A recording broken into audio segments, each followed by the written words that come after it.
On the 11th of August, NVIDIA published a config file, 52 layers. 6 of them are attention. The other 46 are something else entirely, and that ratio is the whole story. The model is Nemotron 3.5 Lightning. About 31.5 billion parameters sitting on disk. NVIDIA rounds that to 30. 3.5 billion of them wake up for any given token. It runs on one H100. It also runs on a desktop machine at 4-bit today, so it is not, in the strict sense, a transformer. By its own layer count, it is 88% not a transformer. The 12% that still is, that is the part the replace attention camp expected to disappear, because for nearly 3 years the pitch was that state space models would replace attention outright. That is not what shipped. What shipped is a compromise, written down as a fixed recipe. 23 Mamba-2 layers, 23 mixture of experts layers, 6 attention layers, deliberately in that order. Every number here comes from the published config, the model card, or a test somebody else ran. I will name each. So here is the question underneath all of it. If 6 layers of attention are enough, what were the other 46 doing? NVIDIA's launch post, written by Chris Alexiuk and Chintan Patel, does not lead with any of that. It leads with agents and cost. But the architecture is the reason the cost moved, and it is the reason this model exists at this size at all. Because Lightning was not trained from scratch to be clever. It is distilled down from Nemotron 3 Ultra, a 550 billion parameter model, then tuned with reinforcement learning across coding, tool use, and multi-turn work.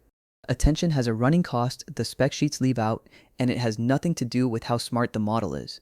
When a transformer reads a token, it computes 2 vectors for it, a key and a value, and it keeps them, not for that step, for the rest of the conversation.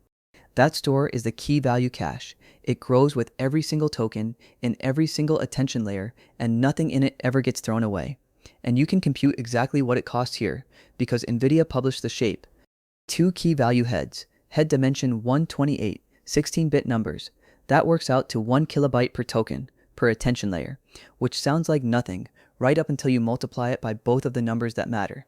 If all 52 layers were attention, a million tokens of context would need 52 gigabytes of memory just to remember what it already read.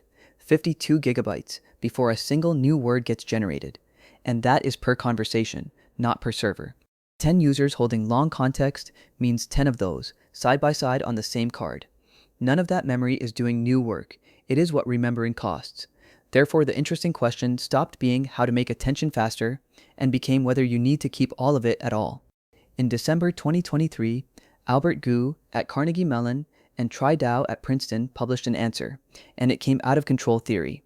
Their idea, called Mamba, replaces the growing list with one fixed box of numbers, rewritten as each token arrives. The box stays exactly the same size.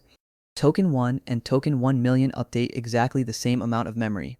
That is the whole trick, and the name for it is a state space model. Think of the difference this way. Attention keeps the full transcript and can quote any line back on demand. Mamba keeps running notes and has to decide what is worth writing down. In this model, you can size those notes exactly. 64 heads, head dimension 64, state dimension 128, across 23 Mamba layers, 46 megabytes, constant. Not 46 at short context and more later, 46 at 1 token and 46 at a million. So on one side of this model, memory climbs toward gigabytes, and on the other it is a flat line you could fit on a phone, which raises the obvious question. If the box stays fixed, why did every lab not simply switch in 2024? Because NVIDIA's own researchers went and checked and then published the catch. This is a 2024 paper, and the date matters. They trained 8 billion parameter Mamba, Mamba-2, and transformer models on identical data, up to 3.5 trillion tokens. Same recipe, different architectures. A fair comparison. Pure state space models matched or beat transformers on plenty of tasks. But they fell behind on copying, on in-context learning, and on long-context reasoning, which follows directly from the running notes. If a detail did not make it into the notes, you cannot quote it back. Compression is the feature and the flaw at once. And their fix was almost rude in its simplicity. Put a little attention back. Roughly 8% of layers spread evenly through the stack. That hybrid then beat the pure transformer on all 12 standard tasks they ran. Therefore, what NVIDIA shipped this month is that 2024 result grown up. 44% Mamba, 44% experts, 11.5% attention. The feed-forward layers got swapped out for sparse experts, and the attention fraction went slightly up, not down. They kept more of it than their own rule of thumb called for. You can read the placement straight out of the file. Attention sits at layers 5, 12, 19, 26, 33, and 42, roughly 1 every 7. Sebastian Raschke counted the same split independently for the previous model in this family, which is how you know the spacing is deliberate. So picture it as a relay. Mamba layers compress everything they see into that fixed box cheaply for 6 layers at a stretch. Then one attention layer looks back at the real tokens and pulls out the exact detail the compression blurred. Then it hands back, and there is a second kind of sparsity stacked on top of that one. Each mixture layer holds 128 experts, and exactly 6 of them fire per token, plus one shared expert that fires on every token. That shared expert is where the general purpose knowledge lives, so the 6 specialists do not each have to relearn it. Sparse in depth from Mamba, sparse in width from the experts. 30 billion parameters on disk, 3.5 billion doing work. Which brings back the question from the top, sharper now. If 6 layers of attention can hold 1 million tokens together, what exactly were the other 46 layers doing in every model you have used until now? The obvious way to answer that is to look at what it scores. Artificial Analysis, who benchmark models independently, put Lightning at 24 on their intelligence index, a composite of 9 evaluations spanning agentic work, coding, science, and general knowledge. 24 is the same score as OpenAI's GPT-OS 120B, a model with roughly 4 times the total parameters. That is the headline NVIDIA wants you to take away. But QN 3.6 35B scores 32. Meta's Muse Glimmer scores 35. Claude Opus 5 sits at 63. So Lightning loses to models in its own size class, and it is not close. That looks like a bad model, and it is worth spelling out why it is not. NVIDIA's own model card publishes the detail, with the caveat printed right on it that these are their harness and may differ from other vendors' self-reported figures. SWE-bench verified, Lightning 51.56, Qwen 70.12, Terminal Bench 2.1, 24.58 against 44.38. Those are not rounding errors, they are a different tier.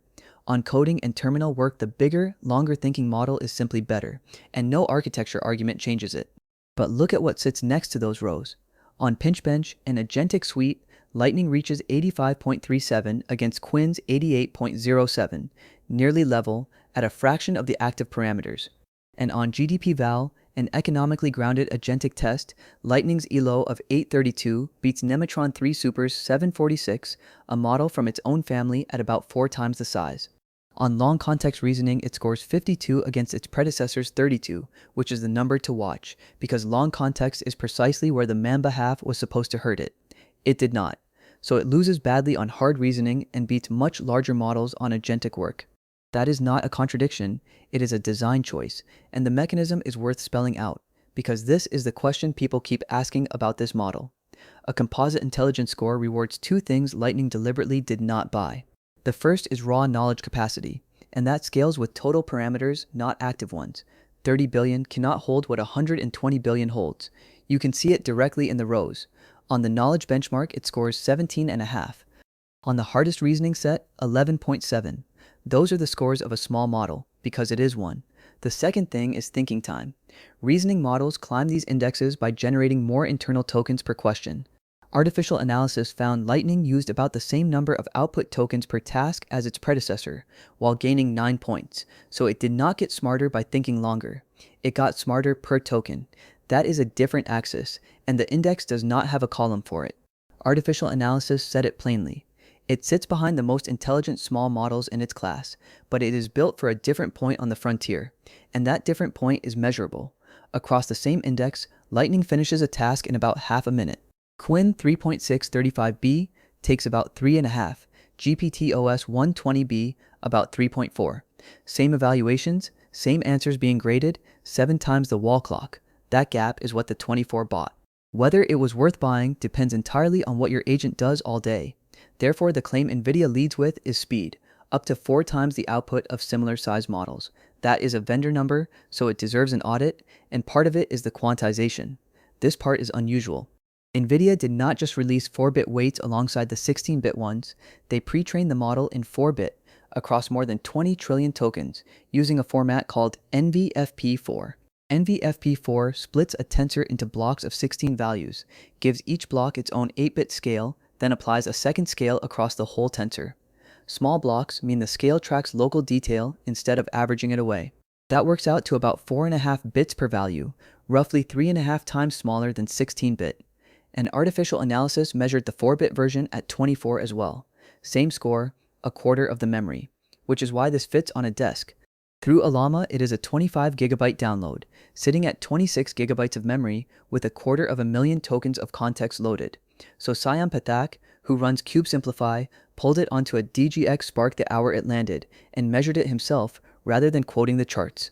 The first thing he hit was mundane. Ollama refused the download with an HTTP 412 because support for the architecture landed in a version released hours after the weights did. Once running, he measured about 72 tokens a second on prose, 84 to 87 on JSON and summaries, through VLLM, with the 4-bit weights and the DSpark drafter, 108, prefill roughly doubled too, to around 5,400 tokens a second. Then he did the thing vendors do not do. He ran a rival on the identical box, same runtime, same prompt. Nemotron 3.5 35B managed 78 tokens a second, slightly ahead of Lightning. His conclusion, in his words, the 4 times figure comes from hosted endpoints running the full draft model stack, and you do not see it through Ollama today. Against its own big brother, Nemotron 3 Super, it is a real 3 and a bit times, which is the accurate version of the claim, and still a real number. But he also found the one that matters more for an agent. Same prompt, same correct tool call, both models right. Lightning got there in 485 tokens and 6 seconds. QN took 1,953 tokens and 26 seconds. He is careful to say one prompt is not a benchmark, and he is right, but it points the same way as the index timing, from a completely different measurement. And you can control that dial directly. Reasoning switches off per request or gets capped with a token budget, which is the actual product idea. Not a smarter model, but a model whose cost per step you set. Because an agent makes thousands of cheap calls and a handful of hard ones, and until now you paid frontier prices for all of them. So NVIDIA shipped a second thing the same day. NeMo Switchyard, an open source router that sends each step to whichever model should handle it. Plans go up to the frontier model, execution comes down to Lightning. The interesting part is that somebody outside NVIDIA measured it. LangChain ran 145 multi-turn agent tasks through it, routing between Lightning and Claude Opus 4.8, and published the receipts. Here is the split that matters. Lightning handled 93% of the calls, for 10.4% of the spend. Opus handled 7% of the calls and carried 68% of the bill. Per call, Opus cost about 87 times more. Total cost fell 74%, and accuracy fell 6 points, from 86 to 80. Ramp reported a similar shape on their own internal benchmark, 58% cheaper, 33% faster, but LangChain also published the part a marketing page cuts. Routing scored 2.3 points above simply using the cheap model for everything, and their own runs vary by 2.7 points. So on their workload, they could not prove the router beat just using Lightning for the lot, and they said so in writing. Their framing is the one to keep. Routing is the cost of not having to guess which requests are hard. Step back, because this is bigger than one model. Every serious lab shipped this same compromise this year, and every one of them picked a different fraction. QN keeps one attention layer in 4. Kimi linear, roughly the same. Ling 2.5 keeps 1 in 8. NVIDIA keeps 1 in 9 here, and 1 in 11 on their larger model. Same idea, 5 different answers. Meanwhile, Mamba-3 landed at ICLR this year, from Gu and Dao again, matching Mamba-2's quality at about half the state size, and one line to keep 2 things apart because they get blurred constantly. World models, like NVIDIA's own Cosmos, are a separate research lane about predicting physical reality. Different bet, different scoreboard, not something you route agent traffic through. So, the verdict. The Transformer versus Mamba argument is over, and neither side won it. The ratio won, and it is no longer a research position. It is a manufacturing decision at the company that sells the GPUs, which is what actually changed this month. For the 95% of you running agents that make many cheap calls, this is the better buy, at 5 cents in and 20 cents out per million tokens. For the 5% doing one hard problem at a time, that index score is telling you the truth. I would still take Quinn 3.6 35B for a coding agent because 70 against 51 on SWE-bench is the entire job. And the villain here is not a company, it is a habit. One composite number priced this model as mediocre, while the thing it is good at has no column on that scoreboard. Which leaves the open question, 4 labs, 4 different fractions, and as Sebastian Rashka points out, without matched ablations, no lab can prove the ratio is the thing that did it. So if that one number is the whole ball game, why is every lab still guessing at it?